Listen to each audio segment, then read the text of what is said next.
नमस्कार दर्शकों। आज फिर हम रात 10 बजे हाजिर हैं। मैं और रवि बुले बात करेंगे बॉलीवुड की बिगड़ती हालत पर, और कितने चिंता की बात भी है और कितनी हैरानी की बात भी है कि इस समय बॉलीवुड की जो स्थिति बनती चली जा रही है और धीरे धीरे करके बहुत कुछ हैरान करने वाली बातें भी सामने आ रही हैं। उन सब पर बात करेंगे। रवि जी, स्वागत है आपका। नमस्कार उज्जवल जी, आपका भी स्वागत है इस बातचीत में। शुक्रिया। अब हमारे दर्शक जिन्होंने अभी हमें सुनना शुरू कर दिया है, वो पहले तो हमें लिखकर बता दें कि हमारा ऑडियो और वीडियो उनको क्लियरली मिल रहा है, और उसके बाद फिर हम शुरुआत करते हैं आज के टॉपिक की। और हम ये भी चाहेंगे कि आप अपने फेसबुक वॉल पर इसे शेयर कर लें, अगर फेसबुक पर जुड़े हैं, और अगर यूट्यूब पर जुड़े हैं तो आप अपने व्हाट्सएप ग्रुप में भी भेज सकते हैं। आज हम आपको ये बताने जा रहे हैं कि आखिर वो कौन लोग हैं जो बॉलीवुड की बर्बादी की कहानी लिख रहे हैं। कैसे हम कह रहे हैं कि बॉलीवुड बर्बाद हो रहा है, आज जब 6 महीने लगभग बीत चुके हैं 2024 के, और हमारे पास गिनाने के लिए कोई ऐसी फिल्म नहीं है जिसने बहुत बड़ा झंडा गाड़ दिया हो बॉलीवुड के बॉक्स ऑफिस पर। और फिलहाल जो स्थितियां बनी हुई हैं कई बड़े प्रोड्यूसर्स की, वो आने वाले समय में भी ऐसा नहीं लगता कि कोई बहुत बड़ा कमाल होगा। तो रवि जी, अगर हम देखें जी 2024 का जनवरी का महीना जब शुरू हुआ था, तो बड़ा जोश था, और दीपिका पादुकोण और ऋतिक रोशन की फिल्म आई थी फाइटर। जी हाँ। उसको लेकर बड़ी उम्मीदें थी, लेकिन वो फाइटर उतनी बड़ी फाइटर साबित हुई नहीं बॉक्स ऑफिस पर, और उसको तमाम चीजों के लिए आलोचना का सामना भी करना पड़ा। और उसके बाद से लेकर अब जनवरी के बाद फरवरी, मार्च, अप्रैल, मई, जून, 6 महीने निकल चुके हैं, 7वां महीना शुरू हो चुका है, लेकिन बॉलीवुड की जो गरीबी है वो मतलब बरकरार है। और खासकर अभी जो खबरें आई बाशु भगनानी जी के बारे में, और जिस तरीके से सारा अक्षय कुमार का स्टेटमेंट आया, जैकी भगनानी से मिलने गए, ये कहा कि मेरे पैसे बाद में देना, इतनी बड़ी फ्लॉप हुई है, बड़े मियां छोटे मियां। तो ये जो पूरा सिनेरियो बना हुआ है इस समय, क्या हाल है इंडस्ट्री के, और क्या लग रहा है आपको कि अभी कौन से ग्राउंड पर खड़े हुए हैं बॉलीवुड के लोग? देखिए, हालत तो खराब है, इसमें हम्म। कोई दो राय नहीं है। जी। भले ही मतलब बॉलीवुड के लोग ये कह रहे हैं कि पिछले साल जो है बहुत अच्छा बिजनेस हुआ था और 5,000 करोड़ रुपए का बिजनेस बॉलीवुड ने किया था, और 2 जी। साल के बाद में कोविड वाले पीरियड के बाद में जबरदस्त कमबैक किया था। मतलब इस तरह हाँ। की बातें हुई थी। जी। लेकिन आप इस बात पे गौर करें कि बहुत गिनती की 4-6 फ़िल्में थीं, शायद 4-6 भी ज़्यादा कह रहा हूँ, जिसमें 2 फ़िल्में तो शाहरुख खान की ही थी जिन्होंने 1000 करोड़ के ऊपर बिज़नेस किया था। मुझे याद आ रहा तो है रवि जी, यही 2। हमारी आपसे चैट जी, भी चल रही थी उस वक्त, लाइव डिस्कशन एक हुआ था जिसमें आपने जी, कहा था ये बात कि इस हाँ, कामयाबी को हम बॉलीवुड की कामयाबी नहीं मान सकते कि साल में बिल्कुल, 2-4 फिल्में चल जाएं। कामयाबी वो हाँ, होती है जो सबके हिस्से में जब आती है। बिल्कुल। तो वो गिनती की उँगलियों पर गिनने लायक फ़िल्में जो हैं वो सफल हुई थी और बहुत थोड़ी-सी फ़िल्मों ने पैसा बनाया था। अब आप उसको कहें कि ये बॉलीवुड ने जो है 5,000 करोड़ रुपए का बिज़नेस किया है बॉक्स ऑफिस पर और जो है बहुत ज़बरदस्त कमबैक किया है, मैं नहीं मानता। और मैं नहीं मानता मतलब कोई मेरे मानने नहीं मानने से कुछ नहीं होता है। इंडस्ट्री की जो हालत है वो बता रही है। हम्म। फ़िल्में जो हैं एक के बाद एक अभी भी पिट रही है, और जो जी। स्थिति हुआ करती थी कि मतलब आपको हर महीने जो है 2, 5, 10 फ़िल्मों के और बड़ी फ़िल्मों के अनाउंसमेंट सुनने को मिलते थे। वो अनाउंसमेंट सिरे से गायब हैं, आप देखिए। कोई अनाउंस नहीं कर रहा है। जो फ़िल्में पहले से शूट पर थीं, उनको रीशेड्यूल किया जा रहा है। कई सारी फ़िल्में जो हैं, बड़ी-बड़ी जो हैं वो बंद हो गई। इवन सलमान खान की फ़िल्म बंद हुई, टाइगर श्रॉफ की फ़िल्में बंद हुई हैं, तो ऐसा नहीं है। शाहरुख खान की इवन जो एक जिस फ़िल्म की चर्चा थी, शायद किंग नाम रखा गया था, उसको आगे बढ़ा दिया गया था। ख़ैर चलिए, शाहरुख को आप इस ब्रैकेट से बाहर भी रख दें। अक्षय हम्म। कुमार की फ़िल्में बंद हुई, जो या आगे बढ़ी। तो इस तरह हम्म। बहुत सारे मामले आए हैं। भाई ये सारा क्यों हो रहा है? ये इसलिए हम्म। हो रहा है कि मनी जो है वो रोटेट होकर वो आपके पास नहीं और आ रहा है। बॉलीवुड जी। में सर्कुलेशन में जो है पैसा नहीं है, और ये बात हम नहीं कह रहे हैं। मीडिया में जो रिपोर्ट्स आ रही हैं, वो ये बातें कह रही है कि बॉलीवुड में जो है पैसा हम्म। नहीं है, और वो पैसा नहीं है वो कहाँ जा रहा है, हम इस पे भी बात करेंगे। क्योंकि मैं खुद हम्म। कई लोगों से बात करता हूँ कि भाई हम्म। ठीक है, जैसे प्रोड्यूसर्स के लिए बात होती है कि कौन प्रोड्यूसर है, किस तरह से मार्केट में कितने इंडिविजुअल प्रोड्यूसर हैं। पता हाँ। चलता है कि वो तो पहले ही से उनकी संख्या कम होती जा रही थी। अब तो हम्म। नंबर और कम हो गया, आदमी हिम्मत ही नहीं जुटा पा रहा है। जिस तरह से फ़िल्में एक के बाद एक फ्लॉप हो रही हैं, और डर रहा क्योंकि नहीं बदल रहा है। अगर कोई प्रोड्यूसर होना भी चाहता है तो फिर वो मतलब खान तिकड़ी से नीचे बात नहीं करेगा, अक्षय कुमार से बात के नीचे बात नहीं करेगा, ऋतिक चाहिए, या फिर वो प्रोड्यूसर जो है वो आपको राइटर और डायरेक्टर के ही माथे डालेगा कि आप जो है एक्टर्स लेके आइए, और लेकिन पॉकेट में उसकी 5 करोड़ है, लेकिन वो मामला 50 करोड़ का चाहता है। तो ये सारी चीजें हैं, तो 50 करोड़ तो है ही नहीं। तो बॉलीवुड में पैसा नहीं है, वो ब्लॉक हो गया है। बहुत सारे लोग जो है फ़िल्म बनाने की हिम्मत नहीं कर पा रहे हैं। स्टूडियोज़ की स्थिति भी बहुत अच्छी नहीं है। ओटीटी का मामला देख लीजिए, ओटीटी ने जिस उत्साह में जो है, जब वो आया कोरोना के पीरियड में, और जिस उत्साह से बहुत मोटा-मोटा पैसा दे के जो है, अधबनी फ़िल्में या पूरी बनी अटकी हुई फ़िल्में खरीद ली कि हम रिलीज़ करेंगे इनको। आज उसकी स्थिति ये है कि वो प्रोड्यूसरों को पैसा देने को राज़ी नहीं। कई फ़िल्में ऐसी आती है ऑफ द क्योंकि ऑन रिकॉर्ड तो कोई बताता नहीं है। ऑफ द रिकॉर्ड ये होता है कि भाई आप इसको पार्टनरशिप बेसिस पे चला लीजिए, बड़े-बड़े लोगों की फ़िल्में, जो रेवेन्यू आएगा वो हम शेयर कर लेंगे। अब ऑफ़िशियली आप नहीं बताते, लेकिन अनऑफ़िशियली और मार्केट में जो चर्चाएँ हैं वो ये तो यही है। बड़ी-बड़ी फ़िल्मों को जो है ओटीटी लेने के लिए राज़ी नहीं, क्योंकि उन्होंने अपना तरीका बदल दिया है। पहले उन्होंने मोटे दाम पर फ़िल्में खरीद ली, खुद को जमा लिया। अब सबको कह दिए कि जाइए बॉक्स ऑफिस पर, कितना ही बड़ा स्टार क्यों ना हो, आप जाइए बॉक्स ऑफिस पर रिलीज़ कीजिए, चल गई तो अच्छा पैसा दे देंगे, नहीं चली तो बेच जाइए कचरे के भाव, कौड़ियों के दाम फ़िल्मों को, और कर रहे हैं लोग। और उसमें भी जी। ओटीटी फ़िल्में नहीं ले रहे हैं, तो जैसे मैंने कहा, शेयरिंग पे और पार्टनरशिप में आप उसको रिलीज़ कर लीजिए। और मिडल बजट फ़िल्मों और लो बजट फ़िल्मों का तो हाल भूल ही जाइए। आप उन फ़िल्मों को दे दीजिए बस, मतलब उनका ये रहता है ओटीटी का। आप दे दीजिए और भूल जाइए, हम चला देंगे उस फ़िल्म को, और चल गई तो भी वो आपके ऊपर एहसान है। तो ये बहुत खराब स्थिति है, और ये किसी लिहाज से जो है उत्साह बढ़ाने वाली स्थिति नहीं है। और उसमें बॉलीवुड की जिन कमियों पर हम बात करते रहे हैं कि जो आपके प्रोड्यूसर हैं, डायरेक्टर हैं, एक्टर हैं, ये सुधरने को राज़ी नहीं हैं, और स्टार्स का मामला तो इन सब से आगे निकल जाता है। तो ना प्रोड्यूसर बदलना डायरेक्टर ज़रूर कुछ आके बोल रहे हैं, वो भी बड़े डायरेक्टर बोल रहे हैं कि अरे यार, ये बड़े स्टार्स की वैनिटी वैन और उनके खर्चे और उनके साथ जो टीम आती है। लेकिन अनुराग कश्यप जैसे अगर किसी का नाम भी लेते हैं तो वो अमृता सुभाष जैसी एक्ट्रेस का नाम लेते हैं, कि मतलब वो उनके मुँह से बड़े स्टार का नाम नहीं निकलता है। वो ऐसे स्टार का मतलब एक्टर का नाम लेते हैं कि ठीक है, वो अपना काम कर रही हैं, अच्छा काम करती हैं वो, लेकिन आपकी हिम्मत क्यों नहीं होती? भई आप स्टार का नाम बोलो ना, कि फलाना जो है वो इतने लाख का जो है शेफ लेके आता है, और मतलब किसी को 5 वैनिटी चाहिए होती, किसी को अपना जिम ट्रेनर चाहिए होता है, उसको भी अपने एक्ट्रेस मतलब वो नाम बताएँ उनके कि एक्ट्रेस या जो एक्टर है उसको अपने साथ में जो टीम रखता है उसको भी उतना ही पॉश जो है वो रूम या वो अपार्टमेंट्स चाहिए हो, या होटल में उस तरह का सब कुछ चाहिए होता है जैसा कि वो स्टार जो है डिमांड करता है। और स्टार्स की भी प्रॉब्लम ये है, मतलब इनकी भी दिक्कत ये है, इनसे बात करो, ये अपनी टीम को बचाते हैं। मजे की बात ये है कि इनसे कोई ये सवाल नहीं पूछता है, ये टीम आपकी है, करोड़ों की फीस आप ले रहे हैं, लेकिन आपके साथ जो फौज चलेगी, उसका पैसा प्रोड्यूसर देगा। भाई प्रोड्यूसर तो अपना हायर करता है, वो अपनी टीम के मतलब अपनी फ़िल्म के लिए मेकअप मैन भी रखता है, हेयर ड्रेसर भी रखता है, अपने हिसाब से सारी सुविधाएँ। फिर जो अगर आप अपना लेके आ रहे हैं, तो भैया अपना पैसा दो। आप अपना पैसा भाई क्यों नहीं देते? सीधी बात और है कि प्रोड्यूसर क्यों इनकी जिद के आगे झुकते हैं? जब आप उनकी सैलरी नहीं दे सकते तो उन्हें प्रोड्यूसर के भरोसे क्यों हायर कर लेते हो? एक बिल्कुल। बात। दूसरा, हमारे एक दर्शक हैं, उनको थोड़ी गलतफहमी हुई है तो उनकी गलतफहमी दूर कर देते हैं। उन्होंने मैसेज किया है, don't spread unnecessary hate towards Akshay Kumar. जब 2019 में शाहरुख खान घर पे बैठा था, इंडस्ट्री को अक्षय कुमार ने चलाया था। तो सिद्धार्थ, ये शो अक्षय कुमार के बारे में नहीं है। अक्षय कुमार का मतलब बॉलीवुड नहीं होता है, और अक्षय कुमार अभी इतने इंपॉर्टेंट नहीं है कि हम सबको छोड़कर अक्षय कुमार के पीछे पड़े। और वैसे अक्षय कुमार के बारे में आपने खुद ही नाम लिया है, तो उनकी पिछली कितनी फिल्में फ्लॉप हुई हैं वो आप उंगलियों पर गिन सकते हैं।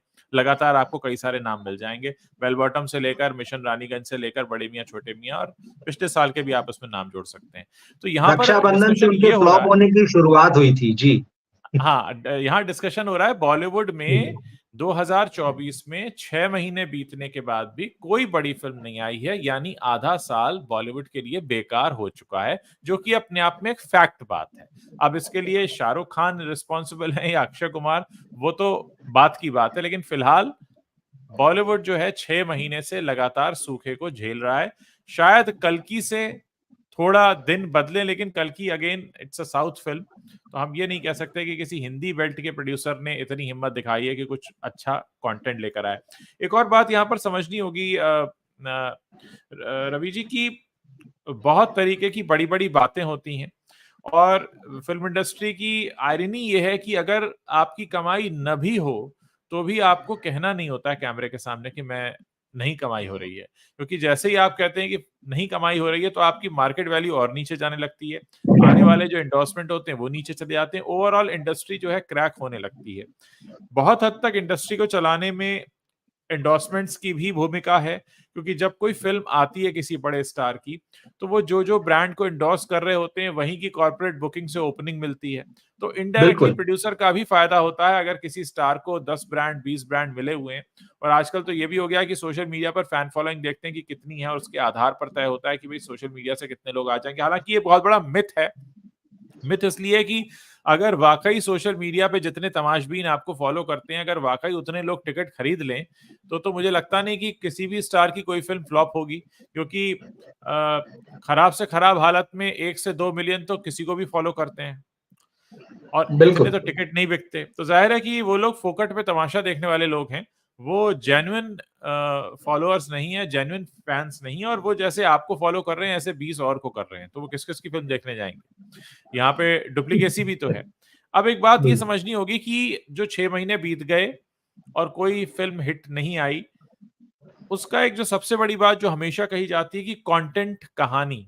भाई अक्टूबर में आई थी पिछले साल 12वीं फेल, 6 महीने तक चली। अब आप सोचिए आज के जमाने में, ओटीटी के जमाने में, 21वीं सदी में जो फिल्म 6 महीने थिएटर में निकाल ले, आप सोचिए उसका कंटेंट कितना पावरफुल होगा। तो उस तरीके का कंटेंट भी बनाया जा सकता है। इसी दुनिया के लोगों ने बनाई थी 12वीं फेल, ऐसा नहीं कि दूसरे ग्रह से लोग आए थे। तो बहुत हद तक जिम्मेदारी फिल्मकारों की भी है, क्योंकि वो ना तो ऐसा कंटेंट चुन पाते हैं, ना ऐसे लोगों को जुटा पाते हैं। अब देखिए 350 करोड़ रुपए खर्च किए बाशु बगनानी ने, और बड़े मियां छोटे मियां जैसी फिल्म बनाई।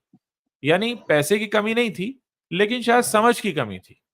वो प्रोडक्ट नहीं निकाल पाए क्योंकि उनको समझ में नहीं आया कि क्या बनाना है। और जैसा हम पहले भी अक्सर चर्चा करते रहते हैं कि फिल्म जो है, फिल्म के लिए पैसा बहुत जरूरी है, पर सिर्फ पैसे से ही फिल्म नहीं बनती, क्योंकि सिर्फ पैसे से अगर फिल्म बनने लगती तो सब लोग फिल्म बना लेते, फिर कोई फिल्म फ्लॉप नहीं होती। जब फिल्म फ्लॉप होती है तब समझ में आता है कि पैसा नहीं, कुछ और भी जरूरी होता है फिल्म बनाने के लिए। और मुझे लगता है कि उस तरफ ध्यान देने की जरूरत है इंडस्ट्री को।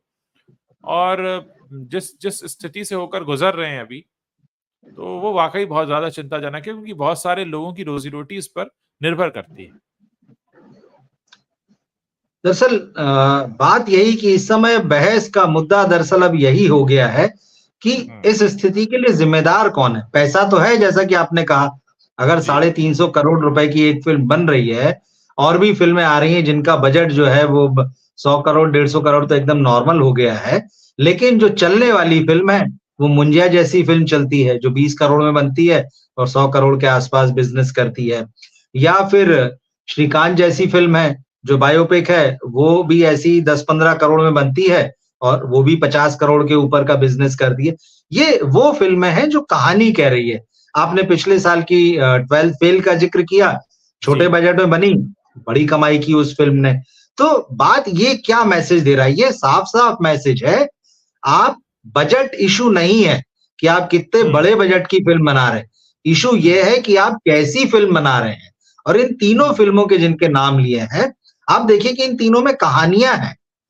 एक फिल्म अगर एंटरटेन कर रही है, डरा रही है, थ्रिल पैदा कर रही है, तो वो 2 फिल्में जो हैं, वो कहीं न कहीं इंस्पायर कर रही है, बड़े मतलब, और एक फिल्म इंस्पायरिंग है और दूसरी जो है वो जुड़ रही है लोगों से।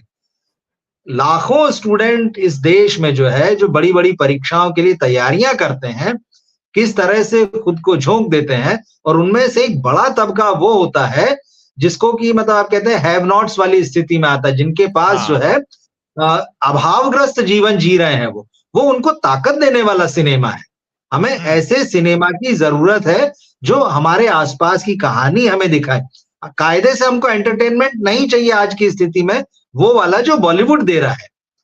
ये आप देखिए, व्हाट्सएप से चुराए हुए डायलॉग्स जो हैं वो स्क्रिप्ट में शामिल हो जाते हैं, जो तमाम सर्कुलेट हो रहे होते हैं। रियल लाइफ कहानियों के नाम पे जो सबको सारी कहानियां पता होती हैं, आप उसको हीरो लेके चिपका देते हैं किसी के ऊपर भी। म्यूजिक के नाम पे आपके पास कुछ नहीं है, ना लिखे हुए गाने हैं, ना अच्छा म्यूजिक बन रहा है, तो म्यूजिक में आप जीरो हो गए, जो कि आपकी सबसे बड़ी ताकत था। सिनेमा का इतिहास उठा के देखिए, तो अगर आप सिर्फ संगीत का इतिहास उठा के देख लेंगे फिल्म का, तो आपको हिंदी सिनेमा का इतिहास पता चल जाएगा उसमें। वो अपने समय की बात करेगा, वो अपने समाज की बात करेगा, उन गानों को देखिए। तो इतनी बड़ी ताकत को जो है आपने खो दिया उसको, और सिर्फ किस लिए? कमर्शियलाइज़ करने के चक्कर में।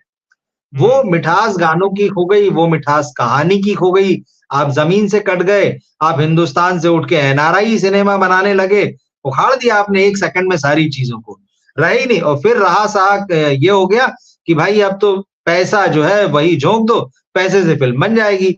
300 साढ़े 300 करोड़ की पिक्चर जो है ध्वस्त हो जाती है, 20 करोड़ में बनी हुई पिक्चर जो है वो सुपर हिट हो जाती है। लोग उसको प्यार करते हैं, लोग उसको देखते हैं। हॉल के बाद में वो ओटीटी पे आती है, तब भी देखी जाती है, टीवी पर आती है, तब भी देखी जाती है। इसका क्या मतलब? इसका ये मतलब है कि जिन प्रोड्यूसर्स के पास पैसा है, और जिन फ़िल्मों की अपन ने बात की है, इसमें कोई भी A lister, so called A lister star नहीं है। नहीं है। मुंजिया में एकदम नया नया चेहरा है, मतलब एक आध 2 फ़िल्में उनकी आई हैं, मैं नाम भूल रहा हूँ, शायद अभय नाम है, जो भी। तो जी। उसके बाद में जो है राजकुमार राव देख लीजिए आप, या जो 12th फेल के जो अपने एक्टर हैं। तो ये कोई भी वैसे वो ए लिस्टर स्टार्स जो हैं वो नहीं है, जिन मतलब इन फ़िल्मों ने जितना कमाया है, इन तीनों फ़िल्मों के कलेक्शन, तो अक्षय कुमार, शाहरुख, ऋतिक, बाकी जो सो ऐसे लोग हैं, इससे ज़्यादा तो उनकी फ़ीस होती है। और कहो इनमें से कुछ का बजट तो इतना हो कि जितना कि वो अपने स्टाफ पे खर्चा करा लेते हो प्रोड्यूसर से। तो भैया आप दे क्या रहे हैं? आप किस बात के स्टार हैं? और सवाल ये है कि प्रोड्यूसर क्यों दे रहे हैं? जिन लोगों ने हाँ। ये फ़िल्में 3 फ़िल्मों का ही ज़िक्र कर रहा हूँ, जिन प्रोड्यूसर्स ने बनाई है, मतलब उनके पास दिमाग है, उनके पास सेंसिटिविटी है, उनकी नब्ज़, उनका हाथ जो है कहीं न कहीं दर्शक और समाज की नब्ज़ पर है। लेकिन जो साढ़े 300 करोड़ रुपए का फ्लॉप शाहकार रचते हैं, उनके आसपास कैसे माइंड्स हैं, उनका अपना माइंड किधर है, उनकी अपनी सेंसिटिविटी क्या है, क्या सिर्फ एक हमारी पुरानी फ़िल्म जो थी वो हिट हो गई थी, तो उसका एक टाइटल जो उठाकर एक नई घटिया रद्दी कहानी के ऊपर चिपका दो और 2 फ्लॉप स्टार्स को ले लो, तो उससे क्या वो फ़िल्म बदल जाएगी? सिर्फ जब टाइटल अनाउंस हुआ था तभी समझ में आ गया था कि ये फ़िल्म नहीं चलने वाली है। चला जी। हुआ है भाई, हम देख चुके हैं उस चीज़ को। और ट्रेलर ने तो फिर कहते, मतलब ट्रेलर देखते से ही लोगों ने कह दिया था। ट्रेलर भी छोड़िए, मैं आप इसका अनाउंसमेंट टीज़र भी पड़ा हुआ है, आप अगर हाँ, यूट्यूब पे हाँ, देखेंगे। हाँ, हाँ, हाँ। उसी जी। टीज़र के आते से पब्लिक ने भर-भर के लिख दिया था भाई कि क्यों बना रहे हो? अब तब भी अगर आपको शौक है, तो आप बनाइए, 350 हाँ। गँवाइए, 350 करोड़ या जो भी आप, मतलब आपको समझना पड़ेगा। आप सिनेमा के बिज़नेस में है ना, आप सिनेमा के मार्केट में। सबसे पहले तो ऐसी पूरी टीम को निकाल के पूरे बाहर फेंकना चाहिए, जिन्होंने 350 करोड़ का चूना लगवाया है आपको। वो कैसी टीम है भाई आपकी, जिसने इतना बड़ा चूना लगवा दिया आपको? आपने तो भरोसा है कि चलो मान लिया भाई कि आप बड़े आदमी हैं, आपके पास समय नहीं होगा, लेकिन आपने किसी को तो दी ना ज़िम्मेदारी कि भाई आपको मैंने ये प्रोजेक्ट दिया, आप इसको हैंडल कीजिए। अच्छा, यहाँ भी एक बड़ी मज़ेदार बात है। इंडस्ट्री में संबंध कई, क्योंकि सभी जगह एक जैसे हैं, मतलब तो है ना, तू मेरा भाई मैं तेरा भाई वाला मामला है। तो वो उधर से निकलेगा तो दूसरी कंपनी में जाके बैठ जाए, क्योंकि दूसरी जगह उसका भाई बैठा हुआ है। तो कहेगा यार तू हाँ, तो हाँ, मेरे हाँ, यहाँ पे आ जा। उधर से एक हाँ। निकलेगा तो तीसरी कंपनी में जाके बैठ, मतलब यही कुछ लोग, चुनिंदा लोग जो हैं, एक कंपनी से निकलते हैं दूसरी में जाते हैं, दूसरी में जाते हैं तीसरी को टोपी पहनाते हैं, तीसरी से चौथी को। तो प्रोड्यूसर भी बेचारा क्या करे? उसके पास गिनती के यही लोग रहते हैं। तो मैं बार-बार इसलिए कहता हूँ ओवरहॉलिंग की ज़रूरत है, और उसका तरीका यही है। वासु भगनानी जैसे प्रोड्यूसर हों, चाहे करण जौहर हों, चाहे यश चोपड़ा हों, जितने भी आप कहें कि बड़े हैं, इनको अपनी टीम का बढ़िया ढंग से सफाया करना चाहिए। ज़िम्मेदार नए लोगों को लेना चाहिए, समझदार लोगों को लेना चाहिए। सीधी-सी बात है।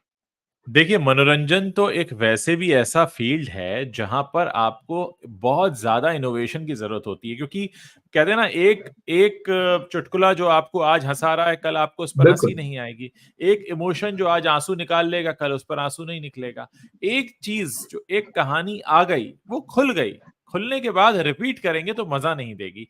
तो इनोवेशन से भरपूर जो फील्ड होना चाहिए उसमें अगर आप लोगों को रिपीट करने लगे, और सबसे बड़ी हैरानी की बात कि गणपत जैसी फिल्म पिटने के बाद, मतलब टाइगर श्रॉफ जिनके बारे में शायद बहुत छोटा बच्चा भी बता देगा कि एक्टिंग से उनका दूर दूर का कोई वास्ता नहीं है, लेना देना है ही नहीं कहीं से कहीं तक, उनको आप रिपीट कर रहे हैं। तो आप एक्चुअली, मतलब कहते हैं ना, एक एक बात कही जाती है कि आप अगर अच्छे मिठाई बनाने वाले हैं तो आपको मिठाई बनाने से ज्यादा अच्छी मिठाई का टेस्ट पता होना चाहिए, क्योंकि जब आप अच्छी मिठाई का टेस्ट जानते होंगे तभी आप अच्छी मिठाई बनाएंगे।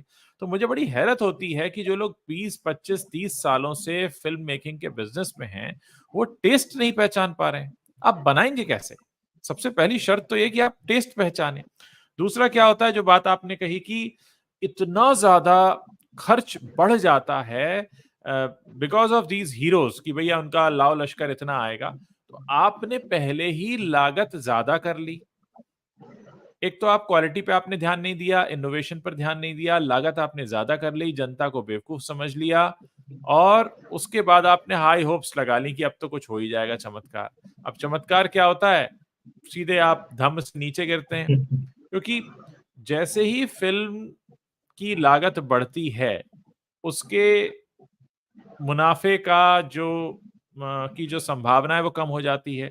अब 12वीं पास 12वीं फेल क्यों इतना बड़ा मुनाफा लेकर निकली? क्योंकि लागत ही कम थी, ऊपर से कंटेंट अच्छा था, उसके साथ दो फायदे थे, कंटेंट तो अच्छा था ही, लागत भी कम थी, बड़ा मुनाफा लेकर निकली। अब आप इतना बड़ा लागत लगाते हैं, इतनी बड़ी लागत लगाते हैं, तो वैसे ही अपने पांव पे कुल्हाड़ी है, उस पर भी इनोवेशन नहीं। और ये बात आपने बिल्कुल सही कही कि एक जगह से व्यक्ति निकलता है, दूसरी जगह घुसता है, तो वही लोग घूमे जा रहे हैं, और न जाने उनको क्यों अपने ऊपर ऐसा कुछ विश्वास होता है कि बस यही 4-5 आइडियाज तो हैं स्टोरी के, बस घुमा फिरा के हम ये कर देंगे, घुमा फिरा कर ये कर देंगे। और होता क्या है, ये लोग जो होते हैं, जो मैं इनको यही कहूंगा, इन्हें कहानी की समझ नहीं है, ये बस किसी स्टार के स्टारडम को भुनाने के चक्कर में रहते हैं। अब बड़े मियाँ छोटे मियाँ का डिस्कशन इसी तरीके से शुरू हुआ होगा, अरे अपनी हिट पिक्चर है, टाइटल ले लो, अरे ये कॉम्बिनेशन लगा दो, अक्षय और टाइगर साथ में कभी नहीं आए हैं, दोनों एक्शन है, खूब एक्शन करा देंगे। कहानी कहाँ है? आप तो ये ऊपर की ना चेरीज लगा रहे हैं, आपने केक तो बनाया ही नहीं है, ऊपर की आपने चेरी लगा रहे हैं, ये कर देंगे वो कर देंगे, बीच का जो जिस पर खड़ी होगी फिल्म वो कहाँ है? कोई भी व्यक्ति जब आता है सिनेमा देखने तो एक कहानी की तलाश में आता है कि एक कहानी, उसकी कहानी ऐसी होगी जो उसकी उंगली पकड़कर ले जाएगी, एक दुनिया की सैर कराएगी, वो 3 घंटे उसको मजा आएगा, फिर वो वापस आएगा और लोगों को बताएगा कि भाई देख के आना, बड़ा मजा आता है, क्योंकि कुछ नया है जो पहले नहीं था। अब आप वही कॉपी पेस्ट करेंगे, लोगों के लिए आज की तारीख में 500 रुपए का टिकट खरीदना, 300 रुपए का टिकट खरीदना कोई आसान काम नहीं है। ऑलरेडी हमारे देश में इतनी बेरोजगारी है, तो लोगों को थिएटर तक लाना, उनके जेब से पैसा निकलवाना बहुत मुश्किल है, वो भी तब जबकि वो जान चुके हैं कि आप चीजें रिपीट कर रहे हैं। अब आप खुद सोचिए कि आज हम और आप बैठकर ये चर्चा कर रहे हैं कि 6 महीने निकल गए 2024 के, लेकिन कुछ हुआ नहीं। क्या फिल्म इंडस्ट्री में इसको लेकर चिंता हो रही है? और ये कोई पहली बार नहीं है कि एक लंबा समय निकल गया और कोई हिट फिल्म नहीं आई हो, ऐसा पिछले कुछ सालों में कई बार हुआ है। तो क्या कभी कोई चिंता जताई गई? क्या कभी कुछ कहानी के स्तर पे बदलाव हुए? क्या कुछ इनोवेशन किया गया? कितने नए कहानीकार आ गए? फिल्में जब पिटनी शुरू हुई, जब लोगों ने कहा कि कंटेंट बेकार है, तो हमने कितने नए कहानीकारों को इंट्रोड्यूस होते हुए देख लिया। कितने इंटरव्यूज में या कितने प्लेटफॉर्म्स पर हमने ये बात होते हुए देख ली कि हाँ, मैं एक एज अ फिल्म मेकर 5 नए कहानीकारों को मौका दूंगा या 8 नए कहानीकार लेकर आऊंगा। ऐसा कहीं कोई जिक्र होता ही नहीं। देखिए, जो आप बात कह रहे हैं, कोई भी राइटर जो है, चाहे वो कहानी लिख रहा है, स्क्रिप्ट लिख रहा है, डायलॉग लिख रहा है, राइटिंग जो है वो फाउंडेशन है फिल्म की, सिनेमा की, और इसको तो ये लोग कुछ समझते ही नहीं है। अब मजे की बात है कि इसको तो कुछ समझते ही नहीं है, इनको तो लिखना क्या, कोई भी लिख लेगा। लेकिन मुझे बताइए कि किसी भी स्टार का बेटा आज तक राइटर बना? उसने कहा कि नहीं यार मैं राइटर बनूंगा, सिनेमा की सबसे जरूरी चीज है। वो स्टार ही बनना चाहता है क्योंकि उसको पहले से पता होता है इसमें बहुत मजे का काम है, फोकट पिक्चर पिटती रहे तो भी पापा की वजह से जो है मुझे जो है काम तो मिलता रहेगा, कुछ नहीं मिलेगा तो 2-5 फिल्में तो मिल ही जाएगी कम से कम। पापा है ना। और पापा उसके कितने बाद बड़े मैं उस पर। एंडोर्समेंट हाँ, ले लूंगा, मेरा सोशल मीडिया बढ़ जाएगा, मैं बढ़ जाए। एंडोर्समेंट ले लूंगा, हाँ, पैसे कमाता रहूंगा। तो क्या किसी स्टार का बेटा जो है, किसी एक्टर का बेटा, वो राइटर बनना चाहता है या वो बनता है? वो वैसा ज़रूर होता है कि ठीक है भाई, पापा प्रोड्यूसर हैं तो ठीक है, वो राइटिंग भी थोड़ी बहुत कर ली, लेकिन वो पर्दे पे ज़रूर दिखता है। उसके बगैर उसका काम नहीं चलता है। तो कुल मिला के उसका ड्रीम जो है वो वही होता है। तो ख़ैर बात ये है कि कोई भी राइटर नहीं बनना चाहता है। ये सबसे थैंकलेस जॉब है। जो एक्टर 12वीं पास होगा, अगर वो स्टार है या नहीं भी है, तो वो किसी बड़े से बड़े राइटर का जो है वो डायलॉग सेट पे सुधारने को एकदम तैयार रहेगा। अरे इसको तो मैं हाँ सुधार देता हूँ, ये क्या लिखा है? भाई तू 12वीं पास है, तेरे को हाँ साहित्य का स, कहानी का क नहीं पता है, हाँ लेकिन तू हाँ हाँ तैयार है कि भैया मैं तो स्क्रिप्ट सुधार दूँगा, हाँ मैं तो डायलॉग लिख दूँगा। और ऐसे कई लोगों को मैं यहाँ जानता हूँ, मतलब अब स्टार की बात छोड़ दें कि राइटिंग को कितना निचले दर्जे का इन लोगों ने बना दिया। हम्म बनने आए थे एक्टर, लेकिन भाई दुकान नहीं चली। तो हम्म करते-करते थोड़ा बहुत 2-5 साल में, 10 साल में तो राइटिंग और स्क्रिप्ट से गुजरते ही हैं। तो जब वहाँ फ्लॉप हो गए, तो चलिए हम राइटर बन जाते हैं। और फिर हाँ वही कनेक्शन की बात, इसकी टोपी उसके सर। तो फिर 2-4 साल में वो राइटर बन भी जाते हैं। उनको प्रोजेक्ट मिल भी जाते हैं और वो वैसे ही कचरा प्रोड्यूस करते हैं, जैसा कचरा उनके पास आ रहा था। राइटिंग हाँ एक स्पेशलाइज्ड फील्ड है। कहानी लिखना, कहानी समझना, कहानी कहना एक स्पेशलाइज्ड फील्ड है। ये आसान नहीं है। लिख बिल्कुल। मतलब बहुत उसको उसकी एक अलग साधना है वो सारी। जैसे आप कहते हैं कि नहीं एक्टिंग बड़ी मतलब साधना से आई है, खूब प्रैक्टिस की है, इतना रिहर्सल किया। अब क्या करते हैं वो तो दिख ही जाता है। जितना वो है, जैसा म्यूजिक है वैसे ही राइटिंग है। हर कोई संगीत में बैठ के जो अपने हिसाब से गाना धुन तैयार नहीं कर देगा। कोई इंस्ट्रूमेंट उसमें नहीं जोड़ देगा। कुछ ऊपर नीचे नहीं कर देगा उसमें। इसी तरह से गाने का। लेकिन कहानी, स्क्रिप्ट और डायलॉग को उन्होंने पता क्या क्या समझ रखा है। प्रोड्यूसर्स वैसे ही ट्रीट करते हैं। उनके दिमाग में यह है कि कोई भी एक सीडी उठा लो, पुराने ज़माने से, डीवीडी उठा लो, कैसेट उठा लो और उसको अब करना क्या है उसमें एज़ इट इज़ तो उतारना है और कुछ भी काम नहीं है उसमें। ये नकल और चोरी की जो आदत शुरू से पड़ी हुई है, तो इनको ओरिजिनैलिटी क्या है ये पता नहीं है। वो एक दौर था जब 60s में, 70s में, 50s में भी कहानियाँ कहीं जा रही थी, वो समाज से निकल रही थी। उतने बड़े विज़नरी थे। उस वक़्त जो लोग काम कर रहे थे, अब उनके सबके नाम यहाँ नहीं गिनाते, बहुत सारे नाम आते हैं, फिर बहुत सारे छूट जाते हैं। आप हिस्ट्री उठा के देखिए, उन फ़िल्मों को उठा के देखिए। आज भी आप उनकी महानता के गुण गाते हैं, वो हिंदुस्तानी फ़िल्में लगती है, उनमें सब कुछ हिंदुस्तानी है। उनकी कहानियाँ मजबूत है भाई। उसके बाद उन्होंने उसको एक्टिंग से सजाया, गाने से सजाया। उन्होंने पैसा वैसे नहीं लगाया जैसे आप लगा रहे हैं। अच्छी फ़िल्में बनाने में लोग बर्बाद हो गए हैं, लेकिन वो क्लासिक दे के गए हैं आपको। लेकिन आप तो जो है पैसे को क्लासिक बनाने के चक्कर में लगे हुए हैं। तो फ़िल्म क्या बनाएँगे? खाक बनाएँगे आप। तो जो बेसिक है सिनेमा का, आप उसको नहीं पूछ रहे, रिज़ल्ट वैसे ही आ रहा है। इन्होंने जो 350 करोड़ रुपए का शाहकार बनाया, उसके डायरेक्टर जो हैं अली अब्बास जफ़र, उनकी कहानी क्या सुनी थी? मुझे डाउट है कि कहानी और स्क्रिप्ट सुनी होगी। उन्होंने ये सुना होगा अक्षय पाजी तैयार हैं, टाइगर श्रॉफ तैयार हैं, 2 हीरोइन कोई भी ले लेंगे, फलाने हाँ लोकेशन पे विदेश में शूट हो जाएगी और ये हो जाएगा, वो हो जाएगा और सर आपकी पिक्चर बहुत बढ़िया है, छोटे मियाँ, बड़े मियाँ वो टाइटल ले लेते हैं। अमिताभ बच्चन गोविंदा, मज़ा आ जाएगा। अब ये मज़ा आ जाएगा जो है, उसने नतीजा दिखा दिया। फ़िल्में इसी तरीके से प्लान होती हैं। तो जब आप राइटिंग पे ही काम नहीं करेंगे, राइटर की रिस्पेक्ट नहीं करेंगे, मैं नहीं कह रहा कि हर राइटर जो बहुत महान होता है, जो यहाँ आ रहे होंगे, जैसे अनुराग कश्यप ने पिछले दिनों कहा था कि मैं तो बड़ा फेड अप हो गया हूँ भाई, मुझे बहुत कचरा सुनने मिलता है।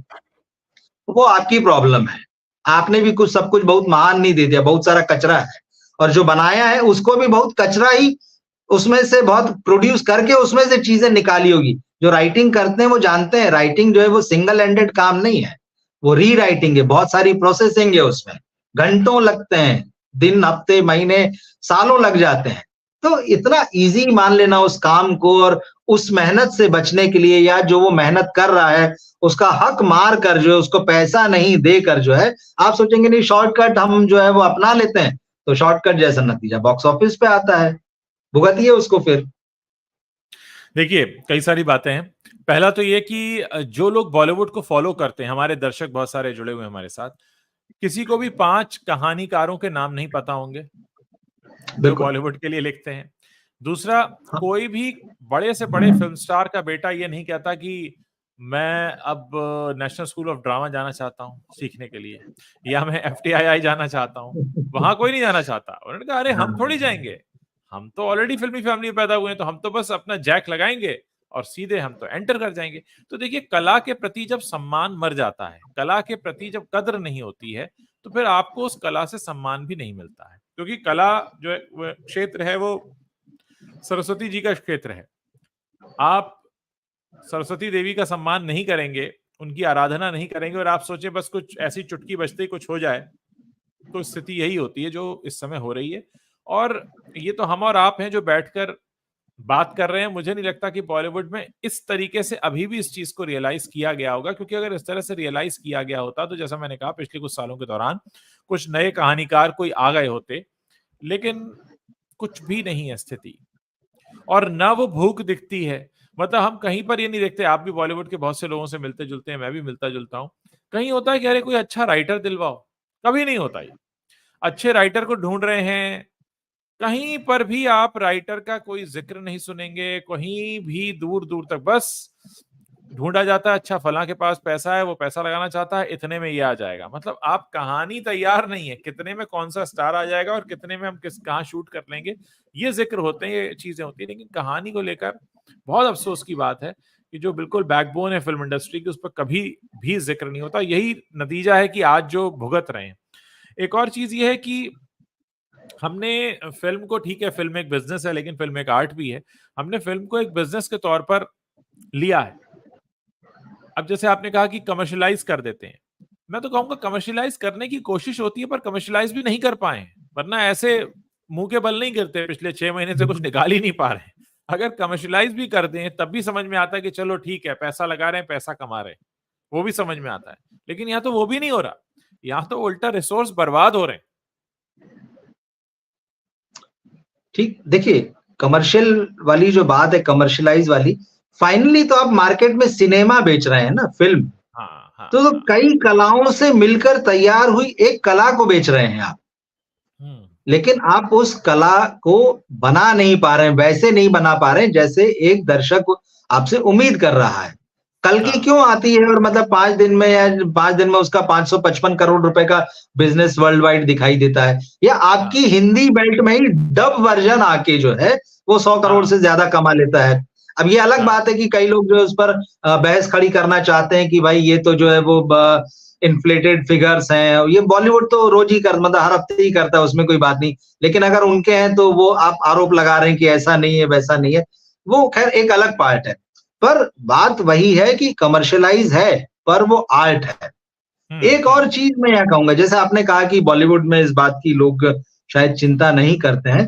दरअसल हाँ बॉलीवुड में जो लोग इस बात की चिंता नहीं करते हैं, बेसिकली वो एक क्रीमी लेयर है। जैसे हाँ सोसाइटी में एक क्रीमी लेयर होती है ना, कि हाँ नीचे कुछ भी हो हाँ जाए, हाँ खुले में तो हाँ घंटा ही फर्क पड़ता है इससे। हाँ सेम हाँ। चीज जो है वो जी। बॉलीवुड की क्रीमी लेयर के साथ है। वो हम्म। गिनती के लोग हैं, वो अपने कंफर्ट जोन में है, उनको कोई फर्क नहीं पड़ता है किसी नीचे क्या हो रहा है सिनेमा का, सिनेमा बन रहा है नहीं बन रहा है, बच रहा है नहीं बच, क्योंकि वो एक लेयर में है और वो फिट है। उनको पता है यहाँ तक आँच आते-आते जो है बड़ा समय लगेगा और हम बहुत सेफ ज़ोन में हैं। लेकिन मुझे लगता है कि आँच अब जो है वहाँ तक जो है वो पहुँचने लगी है, जिस तरह से जी। ये मामला आया है।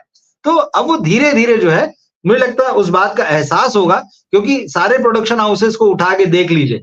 अगर उनकी पिछली 10 फ़िल्मों को देख लें, तो आपको पता चलेगा कि 2 ही हिट हैं उसमें से, या 2 ही फ़िल्म होगी जिसने कमा के दिया है। तो सब कम-ज़्यादा करके पिछले 4-5 साल में इस दौर से गुज़र रहे हैं। लेकिन बात वही है कि जब आप इतने बड़े जहाज हो जाते हैं, तो या इतना बड़ा आपका मतलब जो भी कद हो गया, तो ईगो भी उतना बड़ा हो जाता है कि अब हम एक्सेप्ट कैसे कर लें।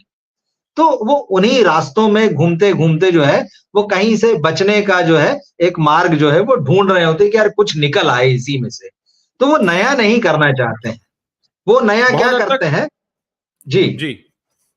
बहुत हद तक मुझे लगता है हमारे जो देश की जनता है, दर्शक हैं, वो भी उतना खुलकर नहीं बता पाते हैं। अब आप देखिए कि अगर हम बड़े नाम लें, मैं बड़े नाम कह रहा हूं जो ज्यादा फैन फॉलोइंग वाले स्टार हैं, शाहरुख खान है। शाहरुख पर यही इल्जाम लगता है कि वो खुद को रिपीट करते हैं और बड़े सेफ जोन में खेलते हैं। सलमान खान है, उनका तो एक्टिंग से ना पहले कभी वास्ता था ना आज कभी है। अक्षय कुमार ने एक एक सांचा बना लिया है, वो उसी को बस कॉपी पेस्ट कर देते हैं हर जगह, वो हर फिल्म में अक्षय कुमार लगते हैं। तो सो कॉल्ड बड़े स्टार्स में एक्टिंग के प्रति दीवानगी तो कहीं दिखती नहीं, या सिनेमा जो एक एक कला की विधा है उसके प्रति दीवानगी नहीं दिखती। ये खबरें जरूर आती हैं, इतने ब्रांड साइन कर लिए, इतने ब्रांड्स वो इंडोर्स कर रहे हैं, लेकिन कहीं पर भी वो भूख दिखती ही नहीं है। मतलब क्या हमें हमारे बॉलीवुड के जो टॉप हीरोज हैं उनके चेहरे पर कहानी के लिए भूख दिखती है कि वो तड़प रहे हो कि एक अच्छी कहानी मिल जाए, वो ढूंढ रहे हो? नहीं, वो अपने समीकरण देखते हैं, कौन सी फिल्म है, किसके ऑपोजिट है, कौन डायरेक्टर, कौन प्रोड्यूसर, मुझे कितना इंडोर्समेंट मिल जाएगा, कितना दिन में ये कितने का कलेक्शन हो जाएगा। मतलब आप देखिए ना, जब किसी चीज की तलाश ही नहीं होगी तो वो मिलेगी कैसे? हम कोई चीज तब पाते हैं जब हम उसे ढूंढते हैं। कौन है बॉलीवुड में जो अच्छी कहानी ढूंढ रहा है? मुझे तो कोई नहीं दिखता, मुझे कोई भी नहीं दिखता। एक भी बड़ा नाम नहीं दिख रहा, मुझे नहीं समझ में आ रहा जो ये कहे कि यार उन्हें बड़ी कहानी की भूख है और वो बड़े ऐसी कहानी ढूंढ रहे हैं जो कहीं पहले ना हुई हो। हद से हद ये लोग क्या करते हैं, साउथ का सिनेमा कॉपी कर लेते हैं। अच्छा, साउथ में चल गया, हम कॉपी कर लेते हैं, या विदेश का कोई सिनेमा कॉपी कर लेंगे। कॉपी करना भूख नहीं है। भूख होती है जब कहता है कोई शख्स कि नहीं यार, एक ऐसी कहानी जो न कभी किसी ने पहले कही हो, न कहीं सुनाई दे, न लिखाई दे। ऐसी कहानी मैं अगर दिमाग पर जोर डालूं, लगान लेकर आए थे आशुतोष गोवारिकर, कुछ नया था, एक अलग तरीके का प्रयोग था। ऐसे कितने प्रयोग पिछले सालों में हुए हैं हिंदी फिल्मों में, जहां कहानी बिल्कुल अलग हो और कहीं की कॉपी नहीं हो और बड़ी भूख के साथ वो कहानी लिखी गई हो कि नहीं, कुछ ऐसा लिखना। कोशिशें बहुत कम रही हैं। राजू हिरानी, राजकुमार हिरानी ने कुछ इस तरह का सिनेमा बनाया है। हालांकि वो पिछली 2 फिल्मों में मुझे लगता है बुरी तरह से फेल हुए हैं। डंकी संजू और जो बनाई संजू। थी उसमें, जी बिल्कुल, हाँ, संजू इन तो दोनों एक पीआर फिल्मों में फिल्म थी, पीआर फिल्म थी पीआर संजू फिल्म थी, डंकी भी। हाँ, तो हाँ दरअसल वहीं से वो ट्रैक से उतर गए दरअसल। हाँ हाँ। तो यही होता है, देखिए, जब आप इन स्टार्स के चक्कर में पड़ते हैं ना, और जब आप इनको हीरो से बढ़कर मतलब भगवान बनाने की कोशिश करते हैं, तो आप खुद अपना भी नुकसान कर लेते हैं। जो आप ये कह रहे हैं कहानी की भूख, तो दरअसल वो तो तब पैदा होगी ना जब आपके अंदर पढ़ने की आदत, पढ़ने में भी हाँ, मेहनत लगती है। अक्षय कुमार तो बिल्कुल कह ही बिल्कुल। चुके हैं मैं नहीं पढ़ता। बाकी एक्टर्स का नाम लीजिए तो कईयों के ऑफिस में जाइए तो पता चलता है कि लाइब्रेरी भी है, लेकिन वो सब क्या है? वो अंग्रेजी की किताबें और विदेशी किताबें पढ़ते हैं। हिंदी से तो इनको जी, बड़ी एलर्जी है। तो हिंदी फिल्में के हिंदी नए पुराने, बनाएंगे, फिल्में हाँ, हिंदी बनाएंगे, साहित्य वहां तो का पढ़ेंगे। वहाँ का मतलब वो भी कोई सीरियस साहित्य नहीं पढ़ेंगे, वो चालू वाला हाँ मामला जो होता है ना, चालू हाँ। नॉवेल्स जो होते हैं, तो पढ़ने में भी मेहनत लगती है। तो अब पढ़े कौन? तो इन लोगों ने पढ़ने के लिए भी लोग रखे हुए हैं। अब उनकी क्या क्वालिफिकेशन है, उनकी क्या क्वालिटी है, वो आपको वो स्क्रिप्ट चुन के इनको देंगे कि साहब ये आइडिया जरा ठीक लग रहा है, फिर वो सुनाएगा, फिर कुछ पसंद आएगा, समझेंगे, डिस्कस होगा जो सारे पॉइंट्स आपने कहे, फिर कुछ लगेगा तो फिर बुलवा लेंगे, अच्छा चलो इसको बुला के देखते हैं। ऑफिसों में मैंने बड़े प्रोडक्शन हाउसेस के ऑफिसों में स्क्रिप्ट मतलब स्क्रिप्ट के सिलेक्शन के लिए इन्होंने डिपार्टमेंट बनाए हैं। जिस आदमी ने जीवन में एक कहानी नहीं लिखी, जिस आदमी ने जो है कभी कोई मतलब ढंग की लाइन ना लिखी होगी, जिसकी जीवन में कभी कोई किताब नहीं आई है, पता चलता है वो हेड ऑफ द डिपार्टमेंट है। तो किस बात का डिपार्टमेंट का हेड है भाई? बोले ये स्क्रिप्ट सिलेक्ट करते हैं, ये कहानी के आइडिया सिलेक्ट करते हैं। भैया तुम्हारे पिताजी ने नहीं लिखी, तुम्हारे दादाजी ने नहीं लिखी। हालांकि एक दो हैं जिनके दादाजी पिताजी जो हैं वो इस लाइन में रहे हैं, नाम नहीं लूंगा।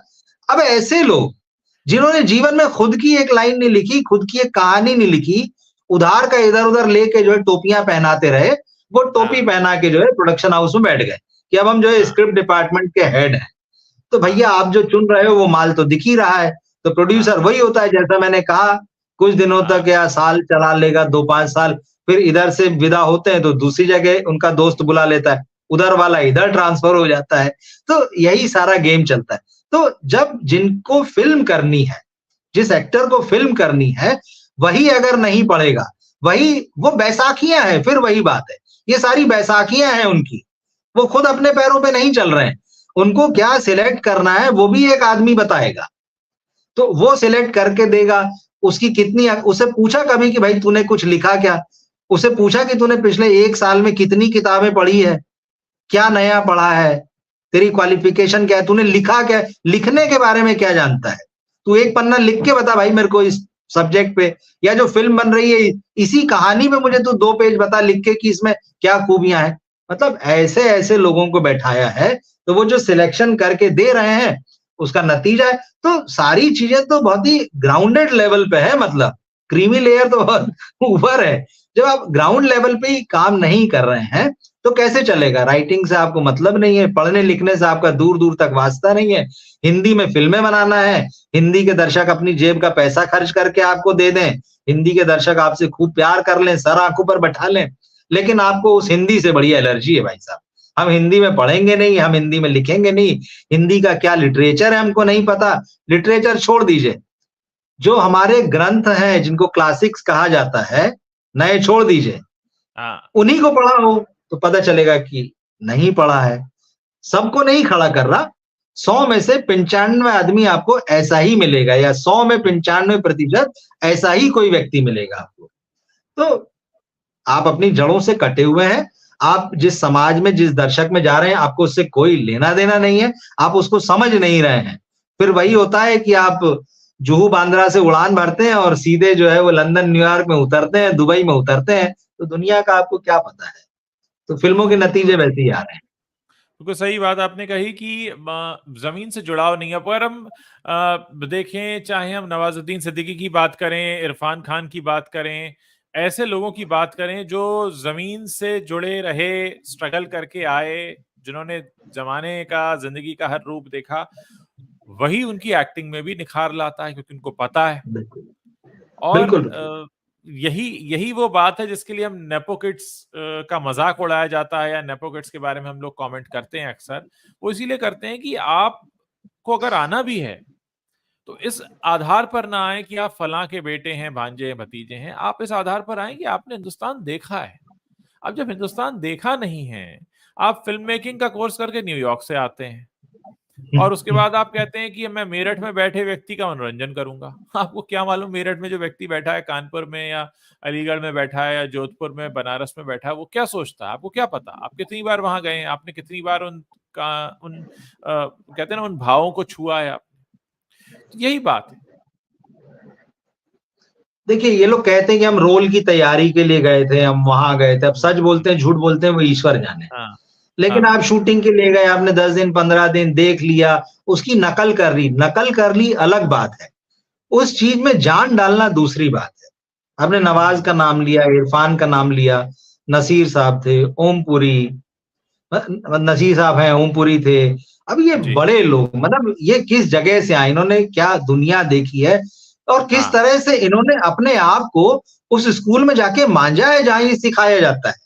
बात वो भी है, सिर्फ वहीं से नहीं आए, उन्होंने खुद के ऊपर भी वो मेहनत की, और वो जो है मेहनत करने के बाद में खुद को बहुत पॉलिश किया, और यहाँ भी आके स्ट्रगल किया। ऐसा नहीं कि उनको यहाँ वहां से आते ही लोगों ने सर आंखों में बैठा लिया।